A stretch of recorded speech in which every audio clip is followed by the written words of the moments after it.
Hello दोस्तों, मैं doctor रश्मि त्रिपाठी आपका अपने चैनल ला फाइटर्स अकेडमी में स्वागत करती हूं। दोस्तों, आज के सेशन में जो मैं केस लेके आई हूं वो सुप्रीम कोर्ट का 10 जुलाई का लेटेस्ट केस है। इस केस के माध्यम से हम लोग आज ये समझने वाले हैं, क्या कोई तलाकशुदा मुस्लिम महिला को भी सीआरपीसी के सेक्शन 125 के तहत भरण पोषण की वो हकदार होगी या नहीं होगी। तो आज सुप्रीम कोर्ट के एक जजमेंट से हम लोग यही बात समझने वाले हैं। देखिए, यह जजमेंट बहुत ही ज़्यादा इम्पॉर्टेंट है क्योंकि यह मुस्लिम महिला के अधिकार को लेकर के है और उसके साथ ही साथ यह जो तैयारी करने वाले बच्चे हैं उनके लिए भी बहुत इम्पॉर्टेंट जजमेंट है, क्योंकि यह एक लैंडमार्क जजमेंट की तरह है और यह मेंस के एग्ज़ाम में इससे क्वेश्चन उठाया जा सकता है और एक आम लोगों के लिए बहुत ही इम्पॉर्टेंट है क्योंकि यह बहुत ही अहम जजमेंट है जो सुप्रीम कोर्ट ने अपना 10 जुलाई को दिया है। तो चलिए हम लोग सेशन स्टार्ट करते हैं और जानते हैं कि क्या था पूरा मुद्दा और कैसे जो है सुप्रीम कोर्ट के सामने यह मामला पहुंचता है। जैसा कि जो एक केस रहता है, एक मुस्लिम महिला रहती हैं, वो तलाकशुदा रहती हैं, वो अपने पति से गुजारा भत्ता पाने के लिए फैमिली कोर्ट में केस करती हैं। जब फैमिली कोर्ट में वो केस करती हैं तो फैमिली कोर्ट ने उनके पति को इनको गुजारा भत्ता देने के लिए मतलब कह दिया।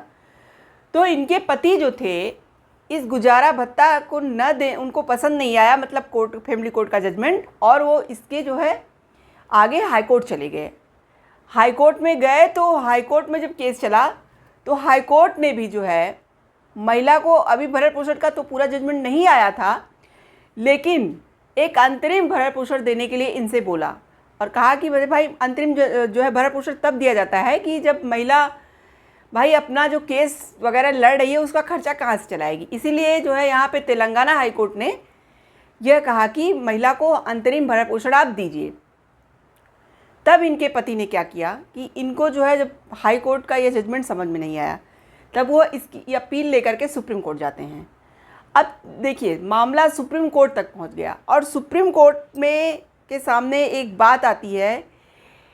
इनके पति यह बात कहते हैं कि जैसा कि हम लोग जानते हैं कि जो मुस्लिम महिला विवाह विच्छेद पर अधिकारों का संरक्षण अधिनियम 1986 है, उसके तहत तलाकशुदा महिला गुजारा भत्ता नहीं ले सकती है। इनके पति का यही कहना था।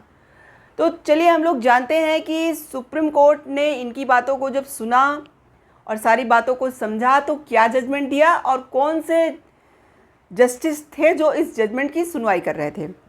जैसा कि जो जस्टिस थे वो थी बीवी नागरत्ना, जस्टिस जॉर्ज मसीह, 2 जजों की खंडपीठ थी। इन दोनों लोगों ने जब सारे मुद्दों को अच्छे से समझा और जाना, तब देखिए यहाँ पे कोर्ट का क्या कहना था। यहाँ पे कोर्ट ने कहा कि मुस्लिम महिलाओं को भी तलाक के बाद गुजारा भत्ता मिलेगा। कोर्ट ने कहा कि मुस्लिम महिलाओं को तलाक के बाद भी गुजारा भत्ता मिलेगा। सुप्रीम कोर्ट ने कहा कि सीआरपीसी के सेक्शन 125 के तहत मुस्लिम महिलाएं भी तलाक के बाद गुजारा भत्ता पाने के लिए हकदार हैं, क्योंकि सेक्शन 125 सभी शादीशुदा महिलाओं पर लागू होता है। जैसा कि यहाँ पे सुप्रीम कोर्ट का ये कहना था कि जैसे इनके पति ने दलील दिया कि जो मुस्लिम महिला होती हैं तलाकशुदा, उनके ऊपर उनका जो कानून लगता है 1986 का विवाह विच्छेद पर अधिकारों का संरक्षण अधिनियम, वो ये कहता है कि मुस्लिम महिला जो तलाकशुदा हैं उनको भरण पोषण नहीं दिया जाएगा। तो यहाँ पे कोर्ट ने ये कहा कि जो ये सीआरपीसी का सेक्शन 125 है वो सभी महिलाओं पे समान रूप से लागू है, यानी कि धर्म की यहाँ कोई बात नहीं होती, चाहे जिस धर्म की महिला हो। तो इस सेक्शन के अनुसार महिलाओं को, चाहे वह तलाकशुदा ही क्यों ना हो, भरण पोषण देने का अधिकार है। तो यहाँ पे जो ये कानून है वह भी लागू नहीं होगा इस सेक्शन के आगे। देखिए, सुप्रीम कोर्ट का यही कहना था कि सेक्शन 125 जो है अगर वो लग गया तो वहाँ पे आपका जो ये महिला विवाह विच्छेद पर अधिकारों का संरक्षण अधिनियम है 1986 वह भी लागू नहीं होगा। देखिए, ये बहुत बड़ा जजमेंट है। एक चीज़ आपको बता दें कि इससे पहले 85 में एक साहबानों का केस आया था। साहबानों का जो केस था कुछ इसी तरह का था। वहाँ पे भी मुस्लिम महिला ने भरण पोषण की मांग की थी।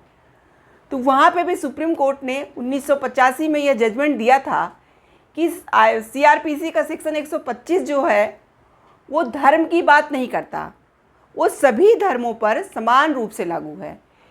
इसीलिए मुस्लिम महिला भी भरण पोषण की अधिकारी हैं।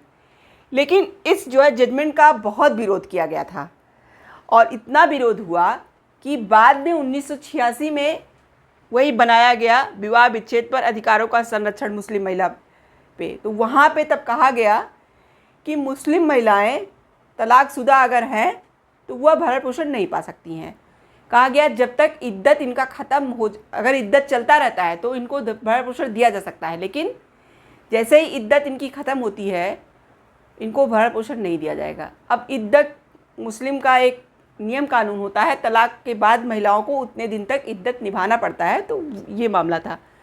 तो साहबानों के केस में तो लोगों ने विवाह विच्छेद पर जो कानून बनवा के मतलब इसको जो है रुकावट डाली थी।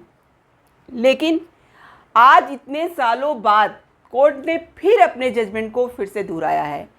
देखिए, इसीलिए इसको साहबानों 2 कहा जा रहा है, यानी कि जो साहबानों का केस आया उसके बाद का ये दूसरा साहबानों 2 कहा जा रहा है। यह बहुत ही अहम जजमेंट है। यहाँ पे सुप्रीम कोर्ट ने कहा कि सेक्शन जो है जो 125 है वह सब पे लागू होगा, वह सभी धर्मों पे। जब हिंदू महिलाएं इसका फ़ायदा ले सकती हैं तो मुस्लिम महिलाएं क्यों नहीं ले सकती, क्योंकि यह सभी धर्मों पे समान रूप से लागू है।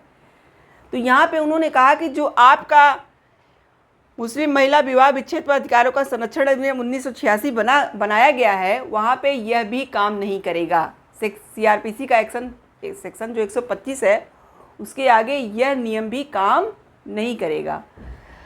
और उसके साथ साथ सुप्रीम कोर्ट ने कहा कि इनके जो पति ने जो दलील मतलब दिया था उसको क्या उनके पति के वकील ने जो भी दलील दिया उसको सुप्रीम कोर्ट ने खारिज कर दिया।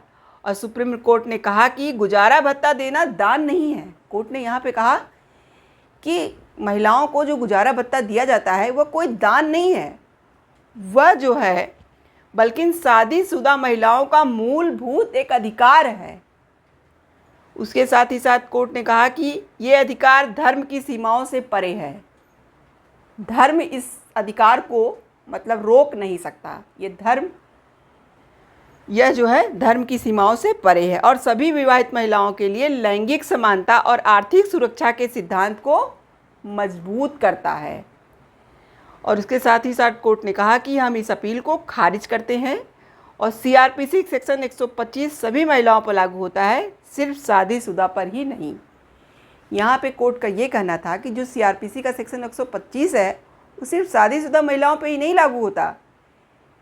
यह जो है चाहे शादीशुदा हो या तलाक हो तब भी जो है लागू होगा और धर्म को भी नहीं देखेगा। चाहे जिस धर्म की महिला हो सब पे यह सीआरपीसी का सेक्शन 125 भरण पोषण वाला लागू होगा। कोर्ट ने देखिए ये सब बातें तो कही ही, उसके साथ ही साथ कोर्ट ने महिलाओं के अधिकारों की भी बात की और समानता की भी बात की कि अब लैंगिक समानता यहाँ पे आ गया है। अब महिलाएं भी पुरुषों से कंधा मिला के चल रही हैं और उन्हें कमज़ोर नहीं समझा जा सकता। और उन्होंने कहा कि पुरुषों को यह बात समझनी चाहिए कि महिलाओं की अहमियत क्या है। और उन्होंने और भी सलाह दी, कई सारी बातें जो है यहाँ पे कोर्ट ने बताई। उन्होंने कहा कि महिलाओं के साथ पुरुषों को जॉइंट अकाउंट खोलना चाहिए जिससे महिलाएं आर्थिक रूप से मजबूत हों, अपने किसी भी काम के लिए उस पैसे का यूज कर सकें। और बहुत सारी ऐसी इस जजमेंट पे जो है कोर्ट ने बातें बताई। लेकिन देखिए इस जजमेंट से कुल मिला के हम लोग को यही बात समझ में आई कि जो सीआरपीसी का सेक्शन 125 है वह सभी धर्मों पर बराबर रूप से लागू होता है। यह साहबानों के केस में भी कहा गया था और फिर से कोर्ट ने इस बात को दोहराया। और यहाँ पे अब ये जो मुद्दा आया था वो था तलाकशुदा महिला का। यानी कि देखिए यहाँ पे मुस्लिम कानून का यह मानना है कि जब महिला अपने पति से बिल्कुल अलग ही हो गई, यानी कि उसका तलाक ही हो गया, तो फिर एक दूसरे से क्या संबंध, वो अपनी दूसरी शादी कर सकती है, उसके लिए आज़ाद है, तो उसको क्यों जो है गुजारा भत्ता दिया जाए। तो इसी बात पे सुप्रीम कोर्ट ने कहा था कि देखिए यह सभी धर्मों पे समान रूप से लागू है, और अगर महिलाएं शादी नहीं जब तक कर लेती है, अगर उन्हें ज़रूरत है पैसों की, तो आप उनके पति रह चुके हैं, तो आपका यह फ़र्ज़ बनता है कि आप उनकी मदद कीजिए। और ये बात कहा कि यह जो कानून है सभी धर्मों पे समान रूप से लागू होता है। किसी धर्म का ये नहीं है कि आप हिंदू धर्म से हैं, आप मुस्लिम धर्म से हैं तो अलग अलग कानून है। उन्होंने कहा कि जो यह सेक्शन है CRPC का, वो सभी धर्मों पे समान रूप से लागू है। और आपका जो कानून बनाया गया है विवाह विच्छेद पर अधिकारों का संरक्षण अधिनियम 1986, वहाँ पे CRPC का सेक्शन 125 उससे भी ऊपर है। यानी कि कोर्ट ने जो है यह कहा कि तलाकशुदा मुस्लिम महिलाएं भी भरण पोषण पाने की हकदार हैं। तो ये था आज का पूरा जजमेंट। तो यह बहुत ही सुप्रीम कोर्ट का सराहनीय जजमेंट है, क्योंकि जो अधिकार महिलाओं को दिया गया है उसमें धर्म किस तरह का रोड़ा बने भाई, वो सब महिलाओं के लिए समान है, क्योंकि जो कानून बनाए गए हैं वो सब महिलाओं के लिए समान है। तो इसीलिए यहाँ पे कोर्ट ने शायद ऐसा फैसला दिया। तो आशा करते हैं कि आज का जजमेंट आपको पसंद आया होगा। आप मेरे चैनल को लाइक कीजिए, सब्सक्राइब कीजिए, शेयर कीजिए, बेल आइकन को दबाइए, जिससे ऐसे ही नए नए केसों से मैं आपको अवगत कराती रहूँ। तो थैंक यू वेरी मच।